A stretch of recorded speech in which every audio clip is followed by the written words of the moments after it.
y tenéis que silenciar Sí, vamos a dar las reglas de juego sobre de todo inmediato. al doctor Reinaldo Augusto, porque le gusta meter la cuchara entre medio. Entonces, No, es un vamos. psiquiatra y abogado a la vez, entonces ya es mucho. Entonces quedará matriculado para un próximo debate con nosotros. Sí, es un psiquiatra que está escribiendo un libro muy interesante. Espero que lo edite con el pensador.io. Le voy a ¿Eh? recomendar eso. Así será. Ya, bueno, amigos y amigas, vamos a comenzar ya.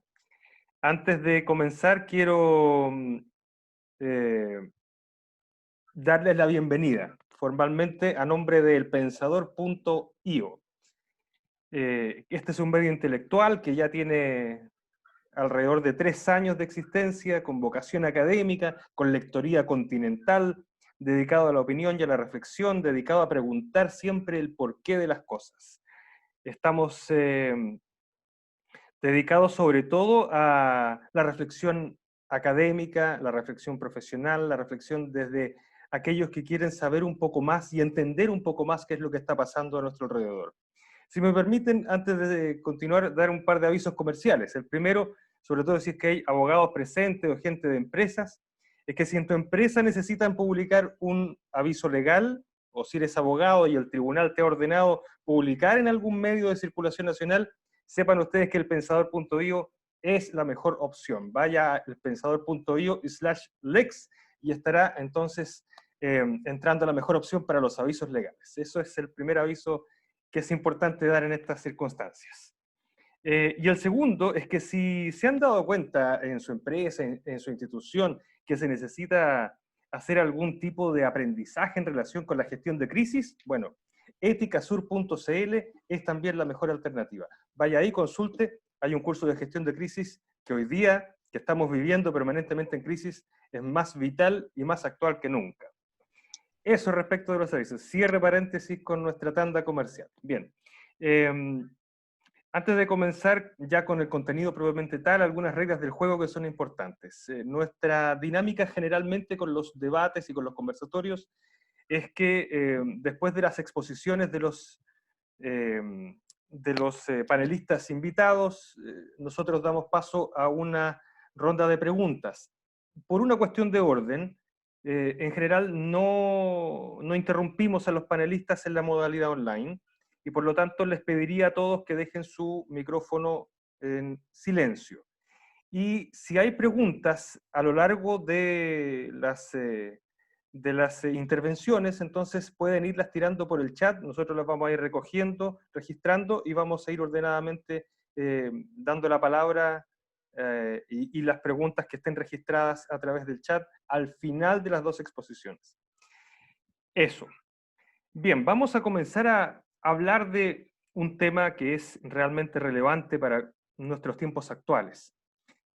Quiero contarles que el Programa de las Naciones Unidas para el Desarrollo hace poco nos informaba que la desconfianza de los chilenos hacia instituciones básicas y clave de nuestra democracia saltó en 10 años desde un 25% a un 43%. O sea, casi 20 puntos base. La crisis social y la respuesta del Estado, pero también la de los partidos políticos, la del Congreso, la de la clase política en general, han sido determinantes en un proceso que si bien ha llevado a más gente a las calles en los últimos meses, no sabemos si va a llevar más gente a las urnas. ¿Será que la desafección que ha alejado a las personas de los procesos políticos tiene que ver con las estructuras, con estructuras políticas que no dan espacio a instituciones para expresarse o participar?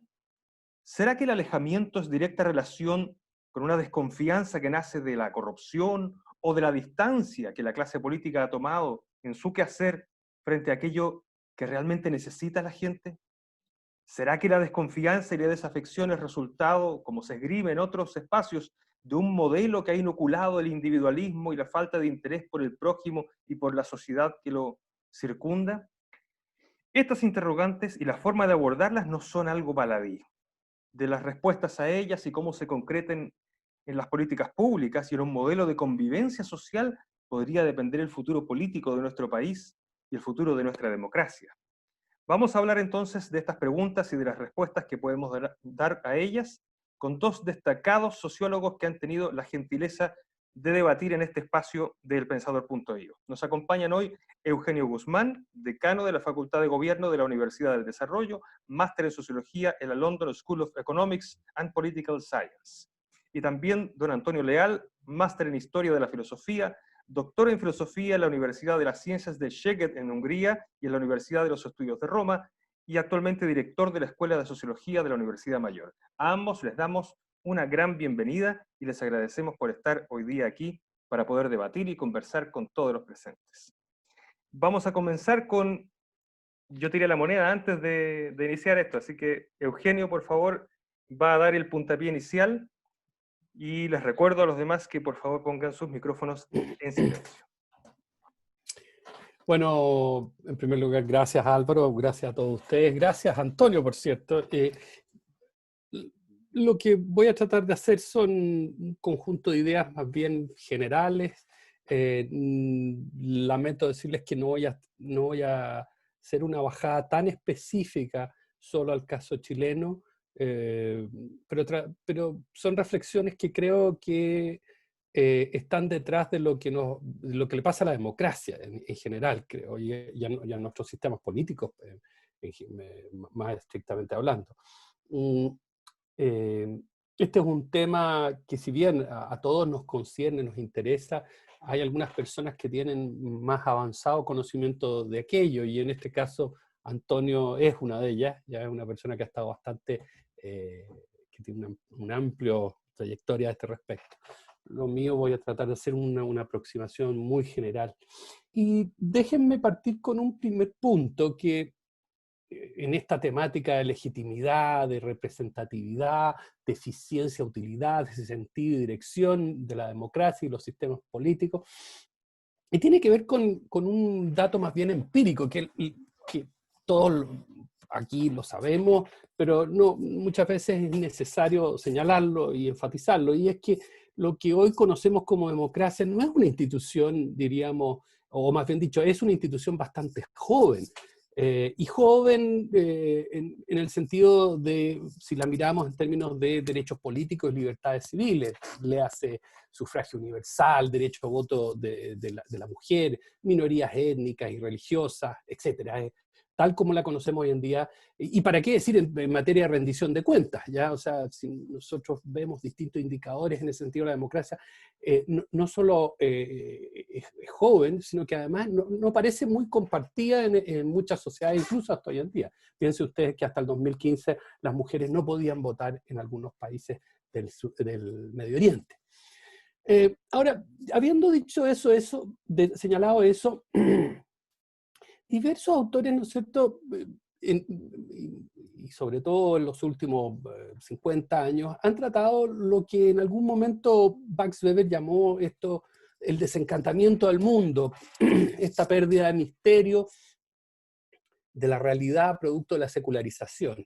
Es decir, la idea de que el mundo deja de ser esa realidad misteriosa y, al contrario, por lo tanto, no solamente es cognoscible, sino que también es predecible y manipulable. Y este proceso que Weber, y no solamente él, ¿ya? Pero Weber es como paradigmático, lo expresó en la idea de que esta secularización, este desencanto, se traduciría, o se tradujo, o se ha traducido en lo que llamamos la racionalización de la vida. Lo paradójico de este proceso de sustitución, digamos, de lo mágico, de lo simbólico, es que no es perfecto. Y precisamente ahí viene la primera contradicción. O sea, el escepticismo propio de la racionalidad se ha constituido o se ha convertido en un estado generalizado, diríamos, de duda respecto de ese proceso de racionalización. No me refiero solamente a lo sucedido con la Shoah, sino que incluso a lo que ocurre en el mundo contemporáneo. O sea, o dicho de otro modo, en el lapso de 2 siglos, para poner un alcance de tiempo, o tal vez menos, este proceso de secularización o desencantamiento del mundo, como lo queramos llamar, ha terminado por, diría yo, generando duda de las propias certezas que nos quería entregar. O sea, la modernidad ha sido cuestionada, ¿ya? Y aquí me refiero a diversidad o al surgimiento de variados movimientos que precisamente ponen en cuestión esto que llamamos la racionalización del mundo, ¿ya? Y la racionalidad, sea instrumental o cualquiera sea de ella, incluso a la ciencia. Y lo vemos a cada rato, ustedes mismos probablemente son testigos de eso y hay muchos ejemplos al respecto y no me voy a referir, ustedes me pueden dar muchos más. En esto, creo yo, algo que señala Dan Dennett, que en definitiva nuestra mente intencional, digamos, esta necesidad de estar descubriendo intenciones, que tiene toda una finalidad evolutiva, por último, que sirve para poder comunicarnos nada menos, pero nos ha tendido una trampa porque es el discurso el que hoy día está puesto en duda, precisamente porque necesitamos de conocer las intenciones de los otros y la racionalidad no nos basta. O sea, esa es una primera paradoja. En política, este desencantamiento, este deterioro, digamos, del simbolismo, se expresa de muchas maneras, pero fíjense que el que más entre otros, uno de los que me parece más interesante para lo que estamos conversando, tiene que ver con el sentido de pertenencia a lo nacional. Digámoslo así, esa lógica de nosotros, ellos, tan propia de la lógica nación-estado, por así decirlo, que permitió en definitiva la supervivencia de prácticamente todos los modelos políticos del siglo XIX y XX, y a pesar de que, ¿no es cierto?, para el liberalismo clásico, pero también para la izquierda decimonónica y la izquierda del siglo XX y el liberalismo del siglo XX constituyó una amenaza, pero fue una fuente de consolidación. O sea, si uno ve Mao, ¿ya?, el nacionalismo de Mao, permite la supervivencia del régimen precisamente porque es la apelación a la nación. La Segunda Guerra Mundial, la gran guerra, ya vista desde el mundo soviético, es eso, entre otras cosas. La democracia norteamericana, está incrustado en la democracia norteamericana ese concepto de nación y de democracia política. No ha estado tan ausente y permitió el desarrollo de muchos modelos, entre ellos los modelos democráticos, podríamos decir. Después podemos discutir esto y yo creo que es perfectamente discutible y en ese sentido es cuestionable. Pero a mí me parece que ese ha sido un elemento que de algún modo la idea central de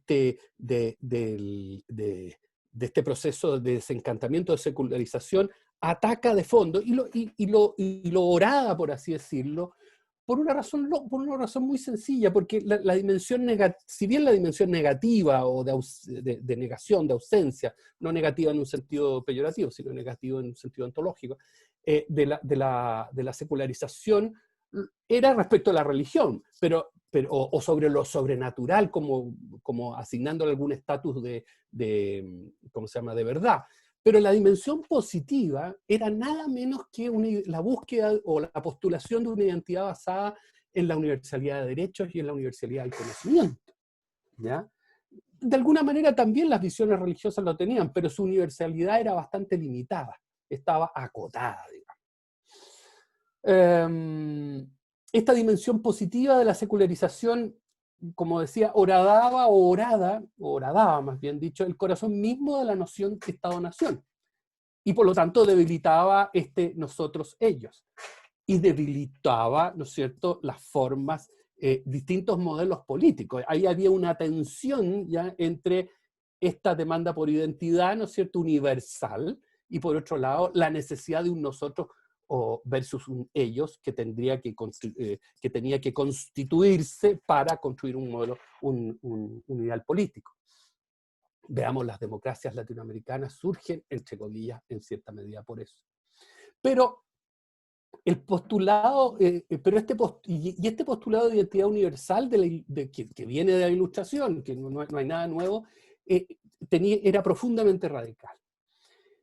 Y como señalaba, aunque para el liberalismo esta idea de nación-estado constituía un límite a la progresión de derechos, hay que reconocer, o me parece que muchos proyectos liberales, ¿no es cierto?, surgieron a partir de esta idea de nación, que hoy día creo yo que se ve por primera vez más cuestionada que en otras oportunidades.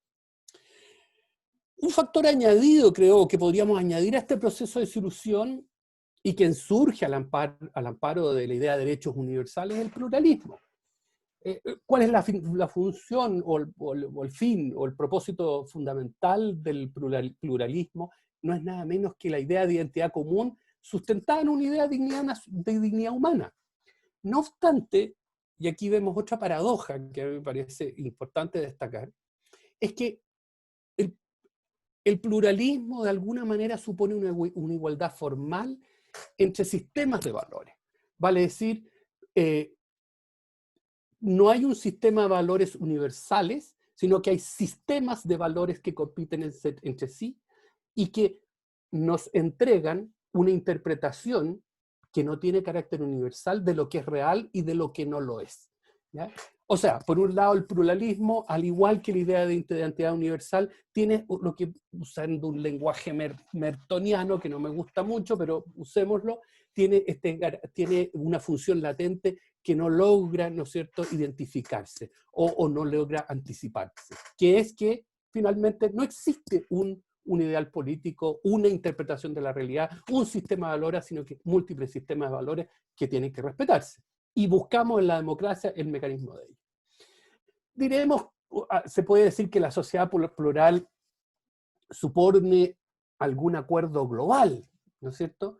Pero resulta que no es tan fácil, y hoy día uno de los problemas que vemos en las sociedades divididas es precisamente que no tenemos la capacidad como para ello. Por lo pronto, el pluralismo de alguna manera amenaza ese concepto de identidad universal que nos trajo como promesa la modernización o la modernidad, para ser más exacto. Ahora, ¿con qué se sustituye ese modelo? Bueno, con el concepto de identidades locales, ¿ya? Y cuando hablo de local no me refiero a particular, sino que, perdón, no me refiero a algo físico, sino que me refiero a lo particular, a lo acotado a un individuo o un grupo. Por otra parte, la promesa de democracia en este contexto fue, y aún parece serlo, un espacio de igualdad de opiniones que permitiera la cooperación colectiva y voluntaria, pero con vista a un objetivo común. O sea, la democracia tal como la entendemos ahora no podía verse sino bajo la fórmula de identidad universal. Sin embargo, no conocemos en este contexto actual de pluralismo y de búsqueda de identidades locales el método para conocer cuáles serán esas condiciones de posibilidades y qué sería ese elemento común. A lo anterior, a mi modo de ver, se añaden dos fenómenos más, que son dos fenómenos que ya se han coevolucionado o de alguna manera han sido concomitantes y que más bien han reafirmado esta lógica de identidades locales, individuales, y por lo tanto amenazan este concepto de identidades universales, ¿ya? El primero tiene que ver con las tecnologías, y para ustedes no será novedad que lo que vemos hoy en día es que hemos pasado si bien de un sistema en el cual las tecnologías nos han permitido, ¿no es cierto?, ir superando el espacio de lo físico, posteriormente, y de esa manera otorgándole al individuo mayor autonomía y reduciendo intermediación, han permitido por lo mismo que, como nunca antes, los individuos tengan más autonomía, ¿ya? O sea, el paso, dicho de otra manera, el paso de la televisión o de la radio a la televisión, el video y al internet, ha permitido que los individuos consigan o logren incluso definir el menú de opciones que ellos mismos quieren, al que quieren acceder. Pero hay que hacer una salvedad. Hasta hace 20 años atrás, si ustedes se ponen a pensar, quien emitía información, digamos la televisión, la radio, parcialmente sabía o conocía las preferencias de ese receptor o los deseos de ese receptor. Claro, el People Meter era un remedio de eso, pero muy imperfecto. Hoy sí pueden. Todos nosotros, cosa que apretemos un botón, inmediatamente ese botón va a emitir una señal que va a ser cotejada con otras señales que hemos emitido antes, e incluso, ¿no es cierto?, con las señales que han emitido individuos que tienen características similares. Es decir, hoy día sí se puede. O sea, el emisor sabe tanto o más que el receptor. La pregunta ¿es bueno o malo eso? Bueno, la verdad es que desde un punto de vista el individuo reduce su angustia en términos de la búsqueda. Evita la disonancia, que es lo que no quiere, ¿ya? Permite la reafirmación de lo que consideramos correcto, incorrecto, lo bueno, lo malo. Sin embargo, desde un punto de vista político, reduce el espacio de lo intersubjetivo y común. Recibo solo lo que quiero y otros estiman que quiero, ¿ya? Pero las tecnologías de comunicación también han tenido, diría yo, y particularmente las redes sociales, un impacto más profundo en la política, y yo creo que, y en ese sentido, quien primero advierte muchas de estas cosas ha sido Humberto Eco, se recordarán, ¿ya? Álvaro, tú me dices cuando estoy muy atrasado. ¿Mm? O sea, cuando... Ok. Disculpa, no te Bueno, escuché bien. que no te escuchaba. A ver.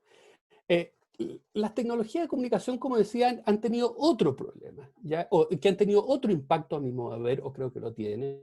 Y si bien ciertamente son el triunfo de la libertad de expresión, no obstante, esta libertad de expresión creo yo que se transforma en un fetiche. Precisamente porque esta adoración a la libertad de expresión y este culto es un culto a la voluntad del individuo sin contrapeso. Ahora, alguien podría preguntarse, pero un momento, ¿pero cuál es? ¿Existe un contrapeso? Bueno, tengo la impresión de que el contrapeso es la responsabilidad de lo que digo respecto de otros y, por lo tanto, supongo que habrá algún límite. Ahora, hay que hacer el alcance que ciertamente cuando hablamos de redes sociales, ¿no es cierto? Por ejemplo, cuando un individuo declara algo falso, no está ejerciendo en el fondo su libertad de expresión, ¿ya? Dado que está dañando, claramente ahí no está ejerciendo su libertad de expresión, sino que está dañando directamente a otro, o cuando insulta a alguien. La verdad es que es cierto, sin embargo, lo que llamamos redes sociales permiten transmitir sin restricciones de ninguna clase y de manera anónima, y eso es lo que me parece grave, a través de giros idiomáticos, incluso ad hoc, que parece que los parece o los que dicen, cosas o juicios que son claramente falsos y ofensivos. En este sentido, la libertad de expresión como facultad de emitir opiniones, cualquiera sea la temática, no está en discusión. Sin embargo, no hemos sido capaces de establecer precisamente los límites de lo que es ofensivo y falso. Y eso hace que en las redes hoy en día, precisamente este tipo de acciones, actitudes o situaciones se generalicen.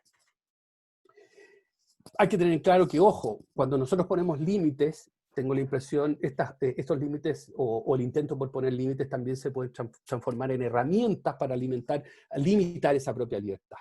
Pero lo que quiero decir que en una sociedad pluralista no es fácil la respuesta a qué es lo que llamaremos ofensa de lo que no lo es. El segundo fenómeno, el primero, que como les decía, es las tecnologías de comunicación. El segundo fenómeno tiene que ver con el título de lo que ha planteado Álvaro y Antonio a esta conversación, que es la desconfianza. No sabemos si este es resultado de lo anterior, es decir, si la falta de creencia en otros o en las instituciones es producto de la dilución, o más bien dicho, disolución, perdón, del sentido de comunidad de intereses, de la irrupción de las identidades locales e individuales por sobre las universales. O si bien se trata de un fenómeno cuya raigambre es estructural. Tiendo a pensar que es algo de ambas, ¿ya? Por lo pronto los chilenos, si ustedes se ponen a pensar, y uno ve encuestas de la década del 60, uno se sorprendería lo parecidos que somos en términos de nuestras visiones desconfiadas de los otros.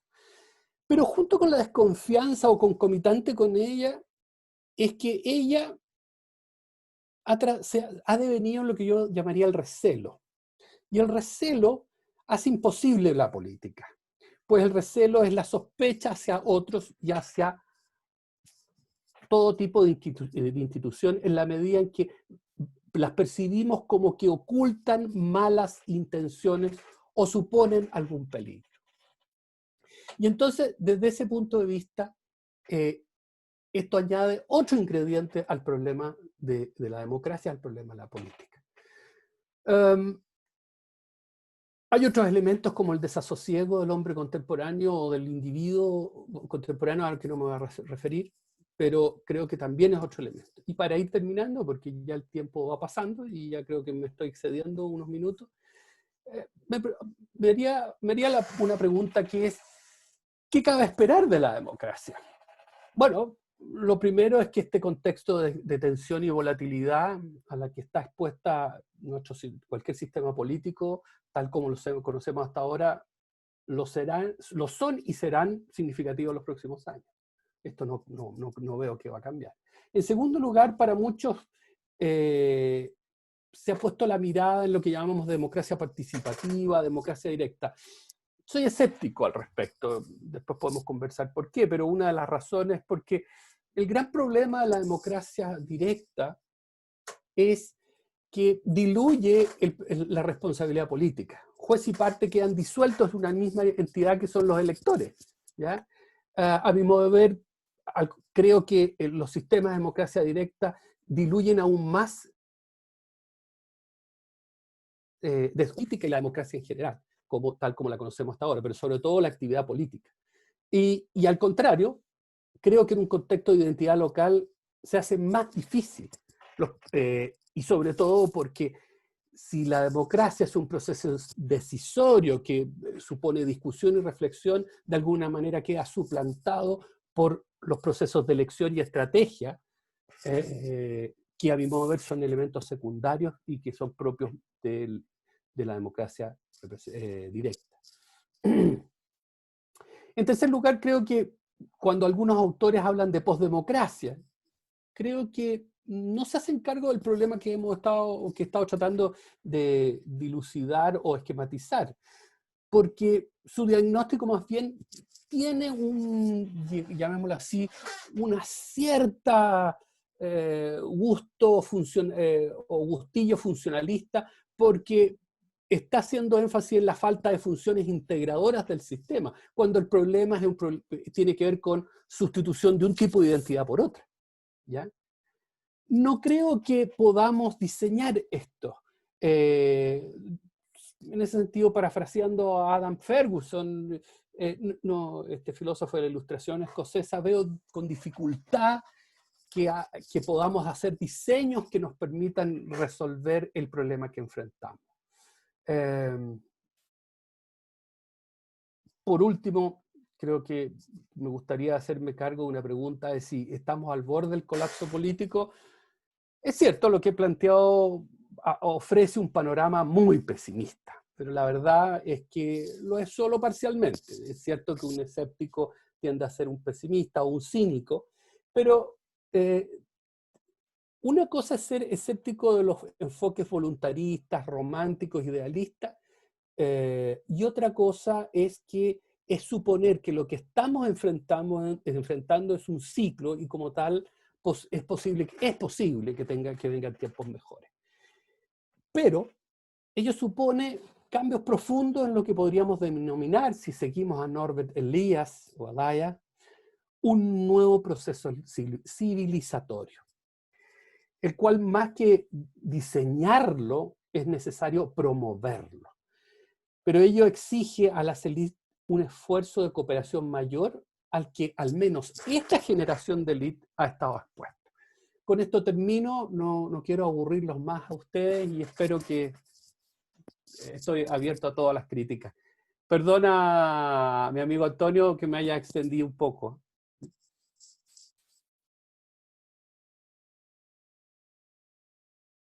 Antonio, al tiro te doy la palabra, está tu micrófono apagado, por si acá, tienes que prenderlo para la próxima intervención.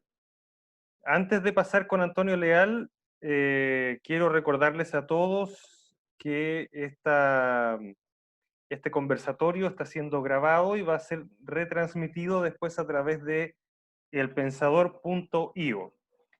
A partir de mañana entonces va a estar al aire para poder ser retransmitido y revisado y redistribuido a todos sus contactos si es que quieren transmitir también estos mensajes y bueno, los contenidos también, toda esta reflexión.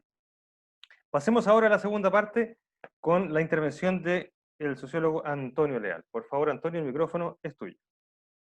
Muchas gracias. Quiero agradecer en primer lugar al pensador, agradecer y valorar la presencia de mi colega Eugenio Guzmán, que ha hecho una intervención muy atractiva, muy interesante.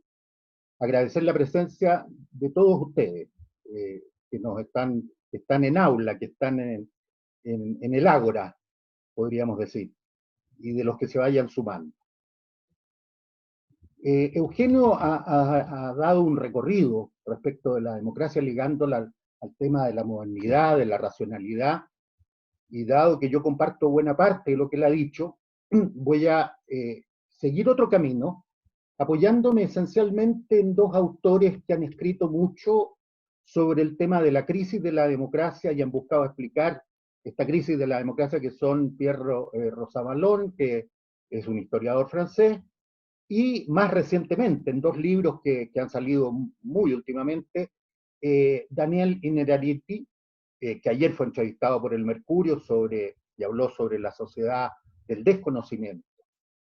Yo creo que es evidente que la democracia representativa, tal como la conocemos desde hace 3 siglos, y especialmente como la democracia se configura desde la ampliación del Estado de Derecho de masa, después de la Segunda Guerra Mundial, cuando accede al derecho al voto y a la participación la mujer y el mundo popular, vive hoy una crisis derivada de una multiplicidad de factores. Pérdida del rol histórico de los instrumentos de la democracia, partidos, organizaciones, instituciones del Estado, factores de corrupción de actores políticos, falta de transparencia, que va acumulando desconfianza en la población, lentitud en la acción legislativa frente a un mundo que se mueve a una velocidad digital y a una vida vertiginosa de los seres humanos que viven y funcionan en un mercado global, alejamiento y desconocimiento de la élite gobernante de la realidad que vive la población y también una enorme autorreferencialidad de la propia política. Sin embargo, siendo estos factores importantes en la degradación del rol de la política, yo creo que hay que subrayar, y lo hacía muy bien Eugenio, las causas estructurales que hay que comprender y abordar para intentar cambiar el rumbo de la democracia en el siglo XXI.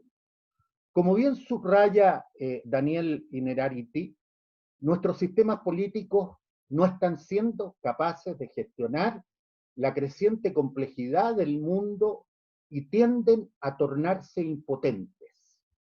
Y la propia política, que opera actualmente en entornos de elevada complejidad, no ha logrado encontrar todavía una teoría democrática, su relato en el nuevo escenario. Esto provoca desencanto en la población, un desencanto social y un desencanto institucional. El origen social es el aumento de la desigualdad. El institucional se debe a la democracia, no está cumpliendo con la promesa de que cada cual encuentre su lugar en la sociedad, que era una promesa central de la democracia desde su nacimiento. Y como bien lo dice Rosanvallon, esto provoca el advenimiento de una sociedad del desencanto y de la desconfianza, que él caracteriza en 3 factores. Primero, la dimensión científica, el cambio del paradigma del progreso permanente, de la modernidad, al paradigma del riesgo, de la incertidumbre, y por tanto también de la búsqueda. En el ámbito macroeconómico, el mundo económico se mueve cada vez de manera menos predecible. Hay un conjunto de factores globales que van determinando cómo funcionan las economías locales, y también en la sociología, ya que disminuye la confianza no solo de las sociedades respecto de los actores políticos, de los actores religiosos, de todos los órganos que ayer tenían una centralidad determinante en la vida de la sociedad y la vida de las personas, sino que disminuye la confianza interpersonal en nuestras sociedades. Esta desconfianza generalizada se manifiesta naturalmente hoy en primer lugar frente a los políticos y frente a los gobernantes. Efectivamente, la historia de la democracia está y va a estar marcada por sucesivos desencantos. El que enfrentamos actualmente se origina en la desacralización del pilar que hace más de 2 siglos determina la legitimidad de la democracia, que es la estructura electoral representativa, lo cual produce más allá de ella la emergencia también de nuevos actores y nuevas instituciones. Esta época yo creo que está bastante signada por la desacralización de la democracia electoral representativa, que fue un paradigma, que fue el eje, porque la democracia se caracterizó por ser la soberanía popular. En la soberanía popular rápidamente se expresó en distintas fases del desarrollo de la democracia, particularmente en Europa y también en América Latina. En el mundo occidental, digamos que lo que estamos diciendo con Eugenio tiene que ver con el mundo occidental, porque la democracia y la Revolución Francesa y la americana no pasaron por otros mundos. Felizmente pasaron por y llegaron a América Latina y abrieron un continente donde la batalla democrática ha estado planteada desde la época de las independencias de nuestro país. Pero esta época está asignada por una cierta desacralización de la democracia electoral representativa. Hay una contingencia y una fragilidad que coloca en cuestión la antigua legitimidad que sostuvo la democracia por estos siglos, de una parte porque el propio concepto de soberanía popular como paradigma de origen de la democracia se debilita porque hay un cambio del concepto de pueblo.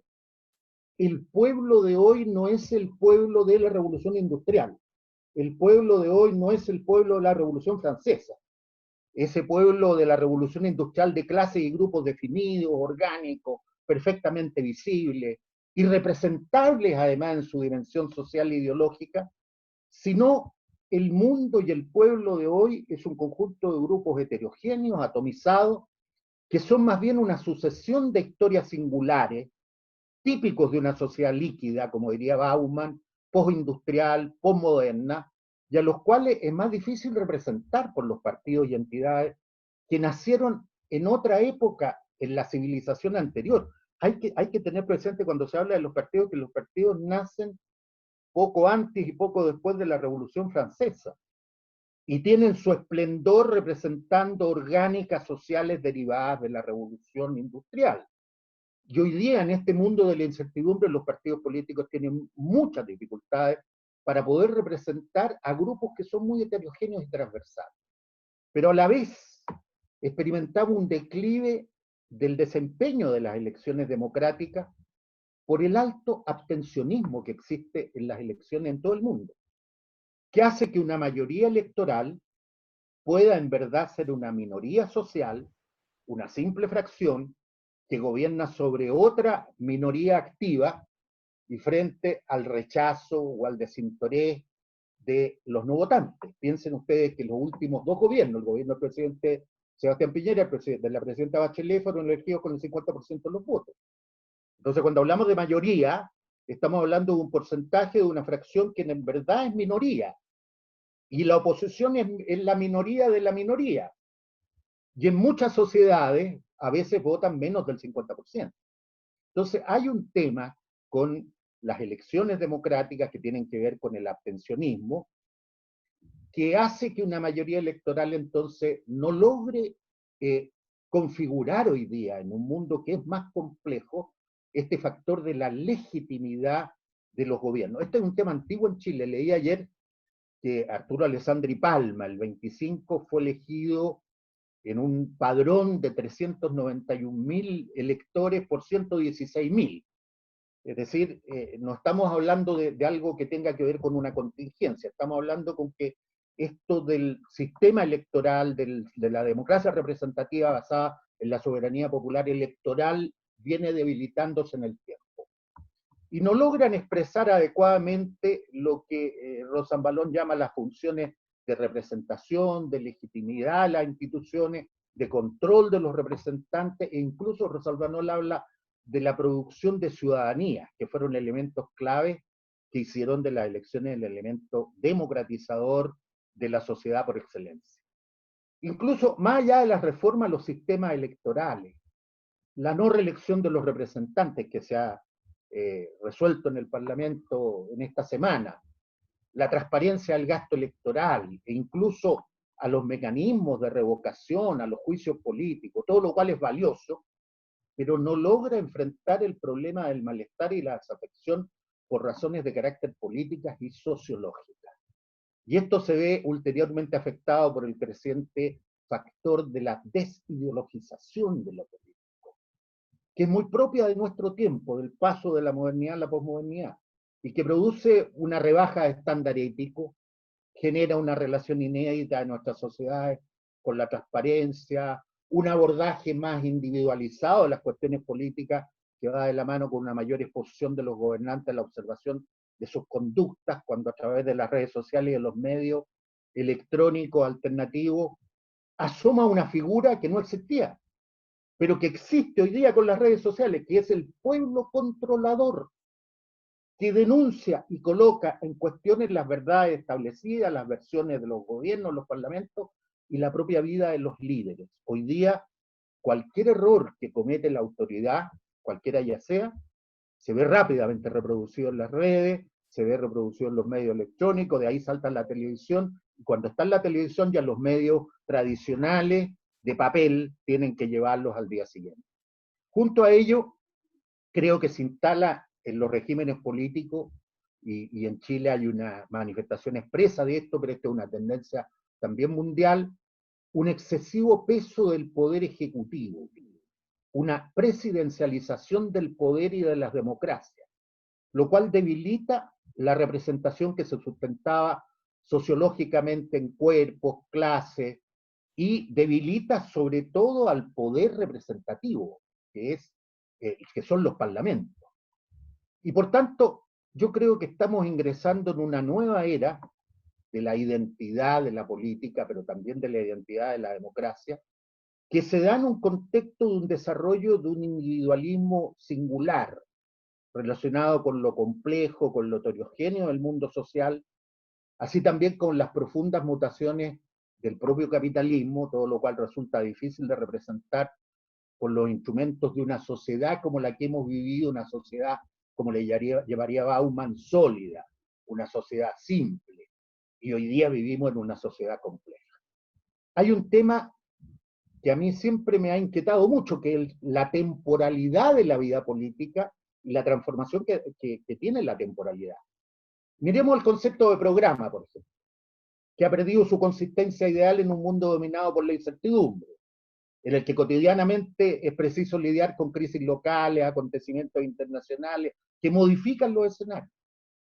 Los programas establecían en el pasado un vínculo entre el momento de la elección y el tiempo de la acción gubernamental, pero la nueva relación con el tiempo urgencia en el cual vivimos, en el cual transcurre la vida de la sociedad digital y global, ligada a una mayor personalización de las confrontaciones, ha modificado esta capacidad de proyección democrática de la elección. Ya no tenemos programa. Hoy día, si alguien pregunta cuál es el programa del presidente Sebastián Piñera después de todo lo que se ha vivido, obviamente no hay un programa. Hay una agenda que se va construyendo en función de las condiciones, y eso le pasa a Macron en Francia, Macron que parte diciendo que era partidario de un Estado reducido y que hoy día dice no, a la salida de la pandemia tenemos que construir un Estado benefactor, porque la realidad cambia la perspectiva de los programas que ya no son ese aparato, pero que ese aparato que te permitía así mantener una cierta relación ideológica, cultural, de relato de lo que quieres hacer con tus electores y con la ciudadanía en general. Y por tanto, creo que para los ciudadanos, y esa es una pregunta importante, la falta de democracia significa no ser escuchado, ver que las decisiones se toman sin consulta, lo cual va mucho más allá del dato ciudadano electoral constituido en el momento único de la elección de los gobernantes y los representantes. También este fenómeno de abordar lo que Luhmann llamaba la institución invisible, la institución invisible, que es la confianza, y donde el ideal democrático progresa complejizando las instituciones y los procedimientos a partir de que el pueblo ya no es solo una población que adquiere una mayoría de edad para ejercer la ciudadanía, sino es también una dimensión histórica que debe permanentemente ser considerada por los gobernantes en el ejercicio del poder. Y a mí me parece que lo que aparece como más democráticamente legítimo es que el poder escuche las experiencias singulares que tengan en cuenta las especificidades de la situación. A los ciudadanos les importa cada vez más escuchar que la decisión que finalmente se toma con respecto a su caso los toma en cuenta. Y ese es uno de los factores claves hoy día para repensar la democracia del siglo XX. Y Rosenblatt plantea que estamos frente a nuevas formas de ser considerado legítimo desde un punto de vista democrático, que no tiene que ver con la consagración de las urnas en los partidos políticos. Fíjense ustedes que Rosenblatt habla de que la compasión, que es la atención hacia los más necesitados, la empatía, adquieren un rol central en la vida política, porque ahí se despliega toda una gestualidad del poder tendiente a mostrar la empatía que los gobernantes son capaces de tener con los gobernados, a mostrar cómo pueden comprender la singularidad y la experiencia de los ciudadanos concretos, dado que estamos trabajando con ciudadanos concretos, con nombre y apellido, con esto que Rosenblatt llama los individuos singulares. Y por tanto la democracia siempre hay que tener en cuenta que es un conflicto y que a la vez es un consenso, pero a la vez un proyecto que no está cumplido plenamente, y por tanto la democracia, más que un modelo, que varios modelos, es un conjunto de experiencias inacabadas y multiplicadas. La democracia es un régimen político, una forma de gobernar, pero también es actividad ciudadana y forma de sociedad. Es plural y compleja en cada una de las dimensiones, teniendo presente que hoy el pluralismo no está adscrito al término pluripartidismo, sino que el pluralismo se refiere a las ideas, pero se refiere también a las formas de vida, cómo la sociedad establece este principio de la diversidad como un elemento central de lo que debe ser una democracia integrativa del conjunto de las realidades.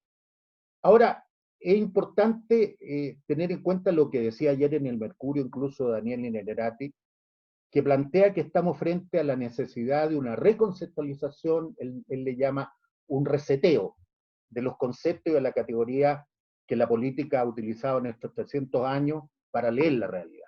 Nos sirven los conceptos de la actual política, y en eso tenemos que estar claros, y yo creo que la pandemia nos ilumina respecto de un conjunto de elementos, entre otras cosas, de que nos sirven los conceptos de la actual política para leer el mundo global, para leer la crisis climática, para leer las pandemias, las pestes que van a seguir existiendo, y una como esta puestos de rodillas a toda una civilización, nos sirve para leer la robotización, y como decía, incluso el coronavirus que golpea ferozmente a la humanidad. Cuando el gobernante poseía toda la información, era más inteligente que el gobernado.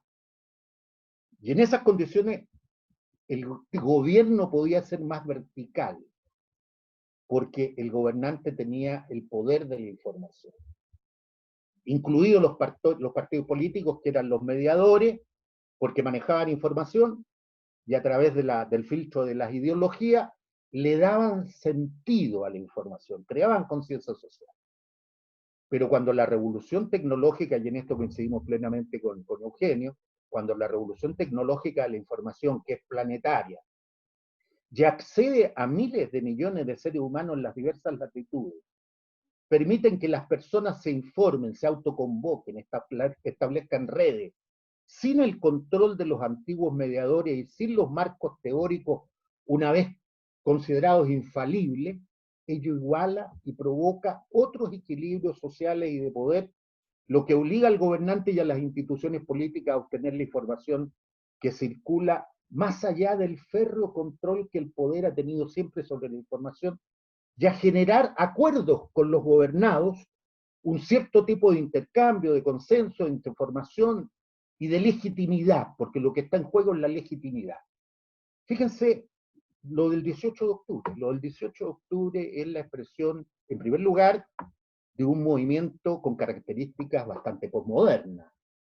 No lo convocan los partidos, no lo convocan las organizaciones sociales, no tiene liderazgos conocidos, se convoca a través de las redes sociales, hay una singularidad muy transversal de un movimiento que coloca 1,5 millones de personas en las calles con diversas reivindicaciones, donde el feminismo moviliza 1,5 millones, 800.000 en Santiago, 700.000 en todo el país, detrás de la lucha contra la sociedad patriarcal, donde se mueven los grupos ambientalistas, los grupos de la diversidad sexual, es decir, un conjunto de reivindicaciones que podríamos llamar postmateriales, y frente a las cuales sorprende a todo el mundo político, gobierno y oposición. Por cierto, se da con más rudeza porque hay más lejanía de quien gobierna respecto de estos fenómenos, pero lo que queda en claro con la protesta social y queda en claro con la pandemia es que el mundo político, y hay muchos actores del mundo político que conocen muy poco la realidad en que vive el país, que estaban convencidos que este país era un país de la OCDE, donde los niveles de pobreza y de marginalidad habían desaparecido, y eso queda patente con las protestas sociales del 18 de octubre, pero queda aún más dramáticamente evidente con la pandemia que estamos viviendo. Quiero terminar diciendo, por tanto, que a mí me parece que lo que plantea Rosanvallón, lo que plantea Daniel Innerarity, son muy importantes porque además hay que darle a este debate una dimensión global, porque los problemas de otros son ahora nuestros problemas, que ya no podemos divisar con indiferencia o esperando que se traduzcan necesariamente en provecho propio. Y además porque, como dicen en Innerarity, comporta la redefinición también de lo público, lo cual implica otra manera de entender el poder, tanto por encima o dentro del Estado, así como por lo que se refiere a la relación entre Estado y sociedad. Y concluyo con una frase diciendo, el reseteo de la democracia tiene que efectivamente abrir compuertas para ir más allá de la democracia representativa electoral, para salir de un sistema presidencialista o un centralismo del presidencialismo, y no me estoy refiriendo solo al cambio de régimen político en Chile, me refiero a la tendencia a la presidencialización que existe en el mundo y que probablemente se va a profundizar con la pandemia, a raíz de que se centraliza el poder. Y esa centralización del poder, los gobernantes van a estar dispuestos a soltarla después de la pandemia. Los militares en las calles van a desaparecer inmediatamente, las atribuciones que se han entregado a los gobiernos para controlar a los ciudadanos y la movilidad de los ciudadanos va a desaparecer de la noche a la mañana, o las estructuras de poder van a tener una vigilancia sobre la ciudadanía como la que hemos autorizado en el mundo entero frente a la pandemia para poder controlarla. Son inquietudes que hay que plantear, que se plantean, que están en el debate, y yo creo que hay mucho por hacer después de la pandemia para avanzar hacia un sistema que efectivamente incorpore a una sociedad civil que hoy día se siente ausente de esta democracia representativa, que como hemos dicho, a través de la democracia representativa electoral, no logra conjugar, no logra unificar, no logra construirse en un centro que le dé legitimidad suficiente a los gobernantes y que al mismo tiempo genere los mecanismos de consenso para hacer avanzar las transformaciones que la sociedad chilena, la sociedad mundial requieren. Y eso me parece obligatorio que nosotros lo podamos abordar en este y en una multitud de debates que tenemos por delante. Muchas gracias. Bien, agradecemos a Antonio Leal y a Eugenio Guzmán por sus exposiciones. Hasta aquí hemos recibido, a ver, tenemos una palabra pedida, no hizo la pregunta por el chat, pero tenemos una palabra pedida de la académica Pamela Caruncho. Pamela, abre nomás su micrófono para hacer la pregunta, usted que había levantado la mano.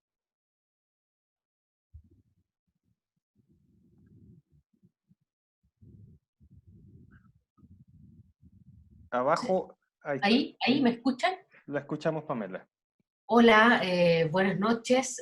Primero les agradezco mucho el conversatorio, la discusión, me ha parecido bastante inteligente y significativo las dos intervenciones, escuchadas tanto de Antonio como del colega de Sociología.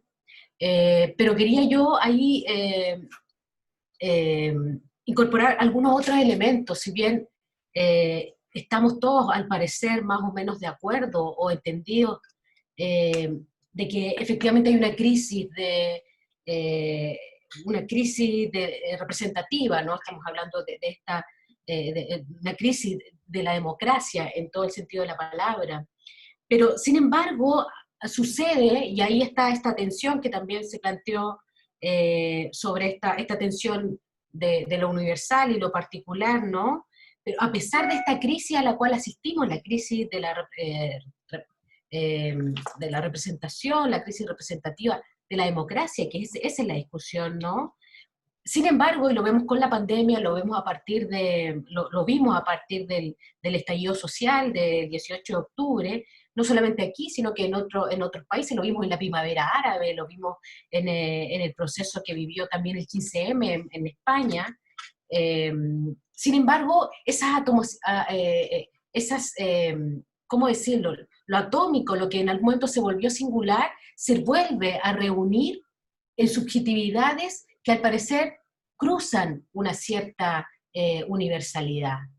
No sé cómo explicarlo, es decir, ahí aparecen dimensiones que las nombró Antonio, que aquí también se nombraron, que es no sentirse escuchado al margen de esta democracia, entre comillas. Sin embargo, esos no escuchados, y hablamos de todos los grupos que ya no son minoría, las diversidades sexuales, los feminismos, la población indígena, etcétera. Sin embargo, se vuelven a reunir y podríamos decir que cercan esto que estamos discutiendo, que está en crisis, ¿no? Que es la democracia. Entonces, la pregunta que a mí me aparece es cómo estas subjetividades que parecían estar atomizadas, porque la misma democracia lo que hizo fue atomizarla, entre comillas, con sus procesos, sobre todo en América Latina, ¿no? Se vuelven a reunir, ¿no?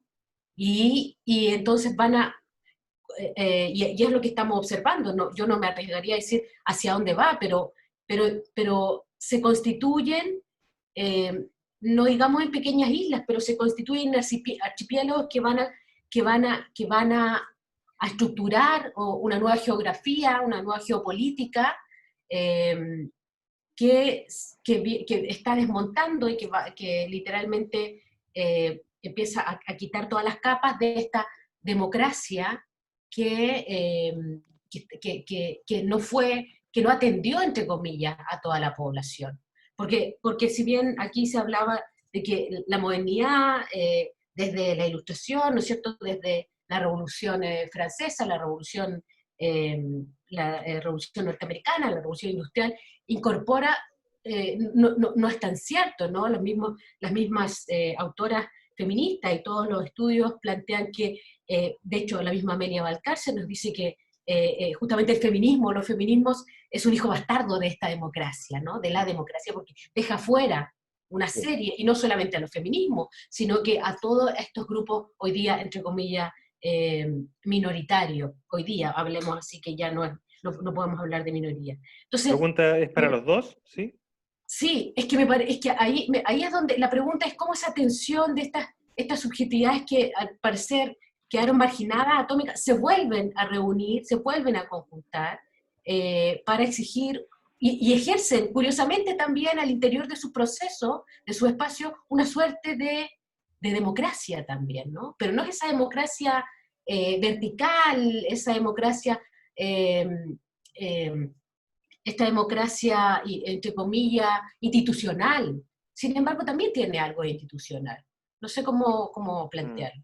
Y lo último, yo solamente quería sugerir un texto que, a propósito de lo que se habló, un texto que es del 17, que es es de Manuel Castel, se llama Ruptura, justamente, y plantea esta discusión en que estamos hablando a partir de lo que pasó en España, y de cómo, si miramos todos los procesos de esta crisis de la representatividad. Creo que Castel aporta muchos datos ahí, mucha información, justamente a partir de las comunicaciones, de las tecnologías y de estas nuevas formas de ser y plantearse en una nueva democracia que critica al mismo tiempo a la democracia. Es interesante esa lectura. Eso. A ver, ¿quién de los dos se atreve a dar el primer paso para la respuesta? ¿Eugenio, Antonio? Siempre, Eugenio. Eugenio. ¿Dónde estás, Eugenio? No, acá estoy. Mira, me parece muy interpeladora, muy interesante la pregunta de Pamela, o más bien de hecho el planteamiento, porque es más que una pregunta. Yo creo, Pamela, y en este sentido, para mí un texto muy interesante que a veces ha sido acusado de antisemita, y yo creo injustamente, es la cuestión sobre la cuestión de judía de Carlos Marx, que es una respuesta a Bruno Bauer, en definitiva. Y se la ha considerado antisemita porque, y creo que es injusto, porque Marx le contesta tanto o sitúa el problema en decir, mire, ¿sabe qué, señor Bauer? Y en general a la demanda de ciudadanía, entre comillas, de sectores judíos en un momento muy crítico en la Alemania, diciendo, mire, usted no tiene que demandar la libertad o los derechos de realización o de acceso que otros demandan en este Estado cristiano, por así decirlo, este Estado, sino que su demanda es real en la medida que es demanda universal, es demanda por el género humano, es conciencia de la especie, va a decir en otro texto por ahí. Yo creo que un poco a eso, ese es nuestro problema hoy en día. Y si bien tú tienes razón, los no escuchados, como hablaba Antonio, ahí están, constituyen un grupo, pero constituyen menos que un grupo, constituyen una categoría, no constituyen una clase. Y el gran desafío de la democracia, y por eso que lo he planteado como las contradicciones que vamos, y probablemente es inevitable por lo demás, yo no digo que tenga la solución, y probablemente es parte de, es que vamos a seguir enfrentados a que, si bien hoy en día son unas demandas atomizadas, o que han sido atomizadas, como tú bien lo decías, pero que en un momento dado igual entran en conflicto. Y porque son particulares. Y nuestro problema, y un problema de especie, es cómo constituimos, un poco, Antonio lo insinuó, creo yo, es cómo la sustitución de la religión, y que para mi modo de ver tenía que ver con la secularización, no tuvo ese sustituto en esa demanda de ciudadanía universal.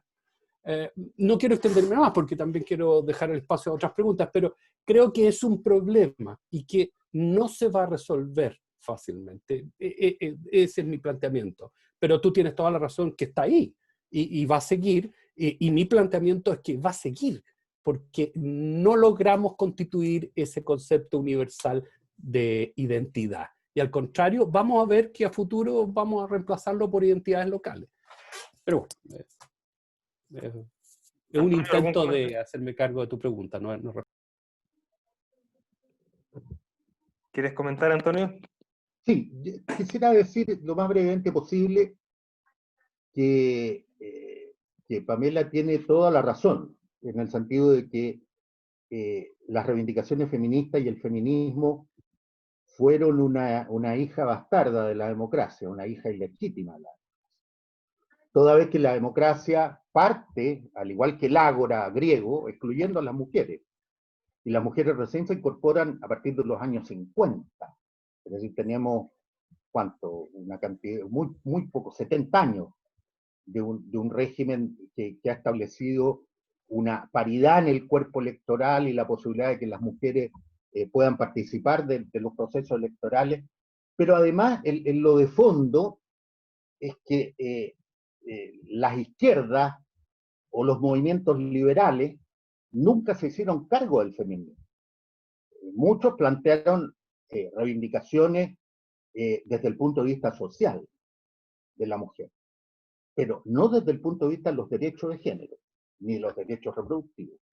Entonces hay un tema pendiente, y en mi opinión, el factor más disruptivo hoy día, el factor más poderoso de la protesta que mira hacia la construcción de una nueva sociedad, de una nueva estructura de poder, es el movimiento feminista, por la enorme transversalidad, porque las mujeres son mayoría en la sociedad, no es un grupo minoritario, no es una etnia, es la mayoría de la sociedad, y porque el término de la sociedad patriarcal puede ser el elemento más decisivo a la formación de una democracia con integración y participación ciudadana, social, completamente distinta a la de hoy. Y en segundo lugar, porque esta reivindicación, como las que tienen que ver con el medio ambiente, que hoy día todos tenemos claro que esto significa salvar el planeta, que son cosas imprescindibles, inmediatas, no eran parte del discurso industrialista de las viejas izquierdas, ni del liberalismo, que fueron industrialistas, que pensaban el desarrollo y el progreso de manera lineal y permanente. Justamente la posmodernidad se caracteriza porque rompe esa linealidad y rompe ese determinismo. Y hoy día el progreso hay que pensarlo en la discontinuidad y en la incertidumbre.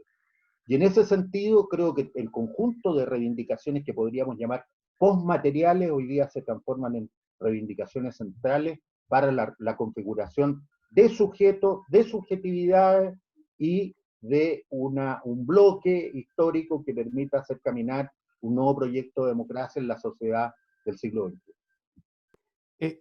Álvaro, me dejas hacer un pequeño alcance para ejemplificar lo que estaba planteando. Mira, no sé si es la Iris Young o la Juliet Mitchell, no recuerdo bien de tantas lecturas que uno tiene. Ella pone un ejemplo de la disputa que se produce en Inglaterra en los 80 respecto de la necesidad de proteger a las personas, por ejemplo, en este caso usando casco los motoristas, de usar, la obligatoriedad de usar casco, y cómo eso entra en conflicto con el derecho de los Sikhs a no tenerlo, a no usarlo, por diversas razones. Es ese tipo de coyunturas las que creo que vamos a estar de microconflictos más enfrentados. Ya a eso me refería básicamente, perdón. Bien, parece que ya agarraron vuelo nuestros lectores y nuestros participantes porque han estado enviando un montón de preguntas a través del chat. No sé si por tiempo vamos a alcanzar a contestarlas todas o a debatirlas todas, pero sí me comprometo a lo siguiente, voy a leerlas todas antes que termine. Y las que no, nuestros amables panelistas van a quedar comprometidos a responder a través de algún tipo de columna, a través del pensador.io. Vamos ahora con la siguiente pregunta que envió Gabriel Carreño. Dice, ¿acaso en la base del problema de la erosión de la ficción democrática, y pone ficción democrática entre comillas, es en Chile una concentración de poder progresiva?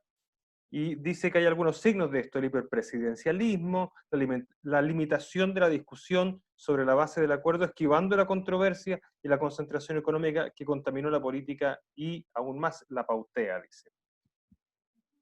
Ahora que parta Antonio, a ver. Pero leamos, diría yo que leyéramos todas las preguntas mejor, porque a lo mejor no vamos a poder responder una a una, creo yo. Vayan anotándolas entonces, sí. Atentos. A ver, la siguiente pregunta es de Marcela Paz, es muy contingente y dice, ¿cómo se entiende la salida del ministro Sichel partiendo por la premisa de lo dicho por el profesor Leal, de que la institución invisible es la confianza y donde el pueblo debe ser considerado, conociendo la alta aprobación ciudadana de este ahora exministro? Don Germán Aguirre, señala, una pregunta para don Antonio Leal. Hoy es una frase muy recurrente esto de no lo vimos venir, dice. Pero Nietzsche hace más de 100 años dijo que el problema en este momento sería el nihilismo. Cada vez más gente no cree en nada. ¿Por qué los políticos no vieron venir esto? Es una gran pregunta. Aquí tenemos a don Reina, porque no sé bien su... Reinaldo debe ser su nombre, ¿no? Porque solo dice Reinaldo. Reina. Dice así, ¿no les parece que es curioso en nuestra realidad que no se recurra a pensadores radicalmente democráticos como Baruch Spinoza, ¿no? Para entender que los afectos son centrales en cimentar socialmente la democracia, dándole sentido a la participación dentro de una comunidad? Ahí concuerdo, dice él, con los expositores de que los sujetos reales han sido vaciados de sentido real por las ideologías, tanto liberales como socialistas, en el curso de la modernidad.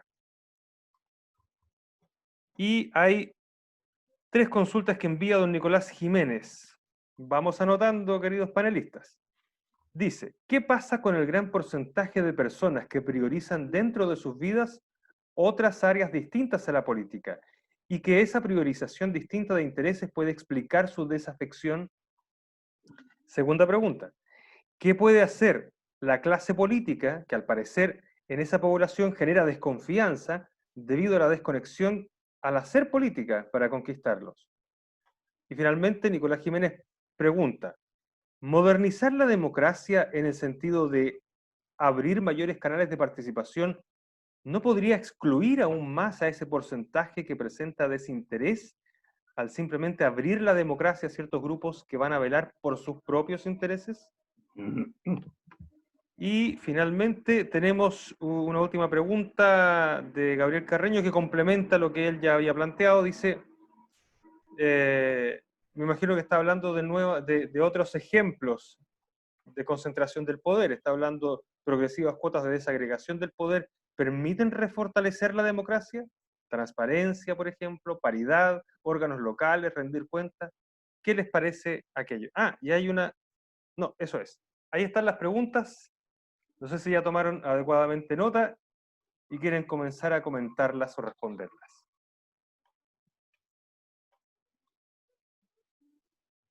Dale, Eugenio, dale. Te toca a ti, Antonio. Le toca a Antonio partir, parece. Bueno, perfecto, ok.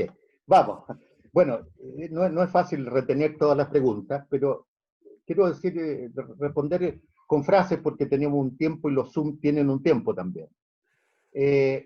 Primero señalar que todo lo que hemos llamado como grandes reivindicaciones postmateriales, postmodernas, están ligadas a una idea central, que es la conquista de mayores espacios de libertad, pero de una libertad que ya no es la libertad liberal solamente, que no excluye las libertades liberales, pero que se profundizan como libertades que están asociadas a la autonomía de las personas.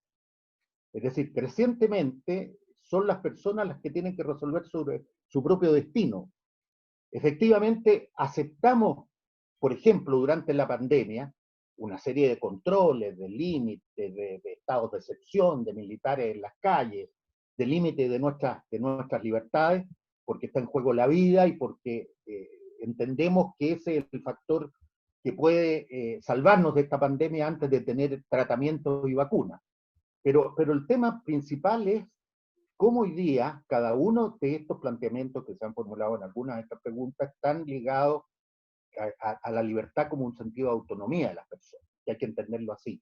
Las personas toman su propia decisión, y por eso que tienen tanto valor los derechos de género, los medioambientales, los temas que tienen que ver con la biopolítica, de la cual el profesor Reinaldo Busto es muy experto y está escribió una columna para la revista El Colegio Médico, que me la hizo llegar hace poco, extraordinariamente interesante.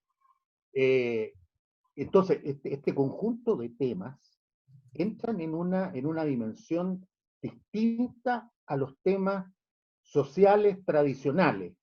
Los temas sociales tradicionales están ahí más vigentes que nunca, y la pandemia los ha puesto al desnudo, pero conjuntamente con ello, la idea de una perspectiva de una sociedad distinta, de una decodificación, de una desconcentración del poder, al cual hacía mención una de las preguntas, se va a producir o se produce por estos nuevos actores, por las nuevas figuras y las nuevas subjetividades, entre otras también ligadas ya no solo a los intereses de clases, de grupos sociales, no solo a las razones de la subjetividad moderna, sino también a los factores que en la posmodernidad influyen en la formación de la subjetividad, y Reinaldo lo decía, de las emociones y de las sensibilidades que van más allá de las características tradicionales que adquirió la formación de la subjetividad, de una subjetividad bastante lineal,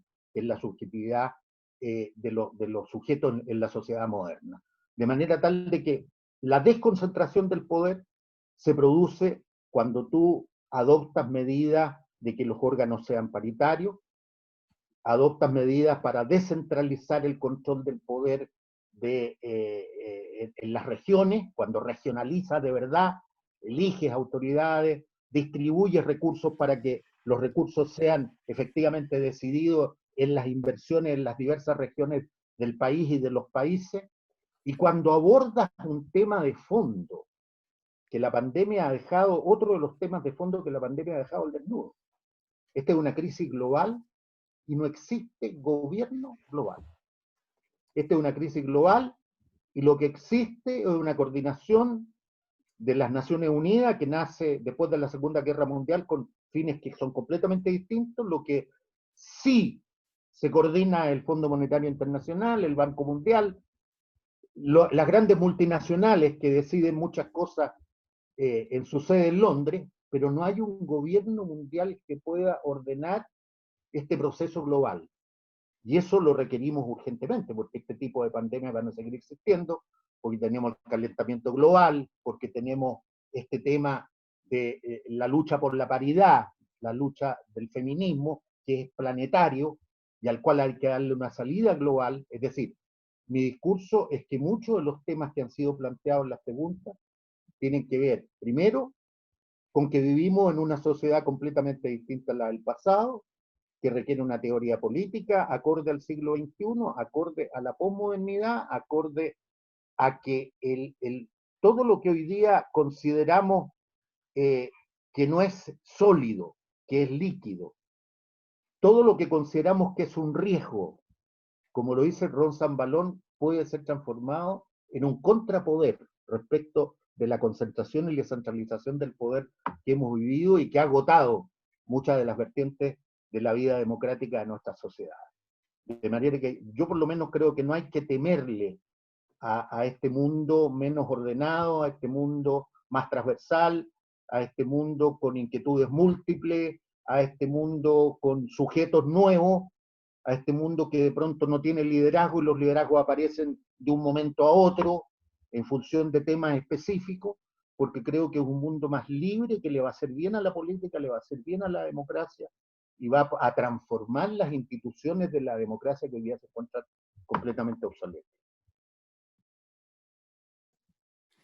Bien, bueno, muy breve, que entiendo que tenemos muy poco tiempo. Déjame partir por la alusión a Baruch Spinoza. Yo concuerdo plenamente, o sea, el gran aporte de Spinoza, y del cual va a ser gran parte, a pesar de que a veces no se le reconozca, tributario al siglo XIX de muchas ideas políticas, es precisamente por entender, ¿no es cierto?, la naturaleza humana, ¿no es cierto?, empapada, digámoslo así, de emociones, ¿ya? O de sentimientos, si lo queremos llamar, que también sigue ciertas tradiciones que se van a expresar en el siglo XVIII, ¿no es cierto? Y yo concuerdo que lo que le ha faltado a la política es entenderla, pero no en la lógica del marketing político, sino que entender, y hay una frase muy interesante de Hobbes, no recuerdo bien en el capítulo 13 o 12, y da lo mismo del Leviatán, respecto a la importancia que tiene el cómo me ve el otro, y en ese sentido hay que recordar que Spinoza es tributario a Hobbes, que en la medida si el otro no ve en mí un acto de atención, eso es la fuente del resentimiento y por lo tanto posteriormente de la guerra. Yo creo que la política no está haciéndose cargo, no está siendo entendida así. O sea, dicho de otra manera, estos actos, o sea, la forma en cómo nos comportamos en términos del proceso de transmisión de emociones de sentimientos es tremendamente importante. Eso lo digo como alcance. Yo creo que la pregunta es mucho más de fondo y estoy de acuerdo, es mucho más profunda. Yo soy un poco más pesimista que Antonio. Creo que vamos a haber enfrentado muchas más complejidades de las que hoy estábamos viendo, precisamente porque el intento de la modernidad y la ilustración es tratar de poner como maestro de nuestras decisiones a la razón, y la verdad es que no es así, y en ese sentido Spinoza viene muy al callo a decirnos, a plantearnos otras cosas. Y por lo mismo creo que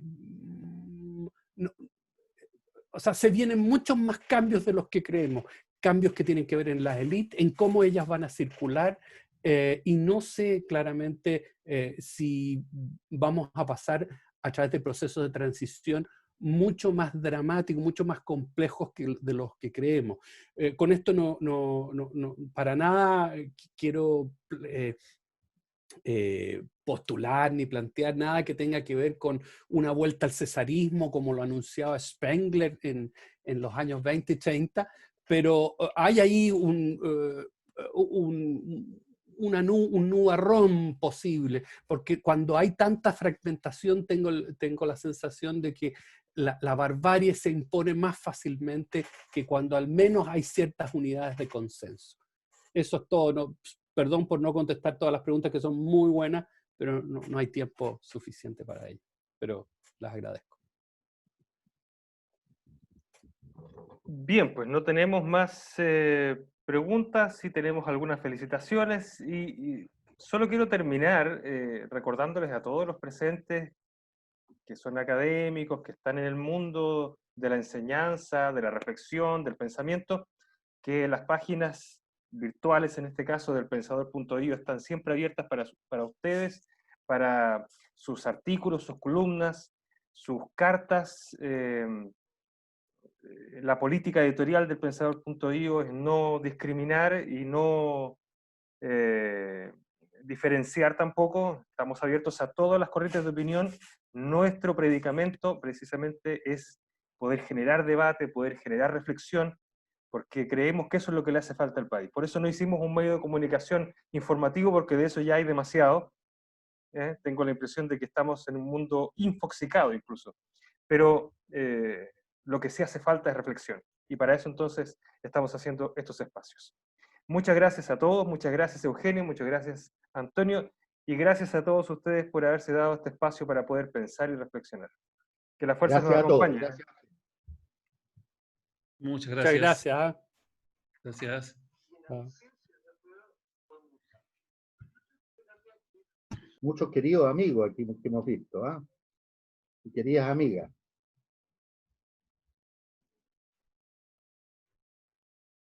Ya te comprometiste, Reinaldo, a la invitación, No te vayas a correr después de la pandemia. Tiene mi apagado.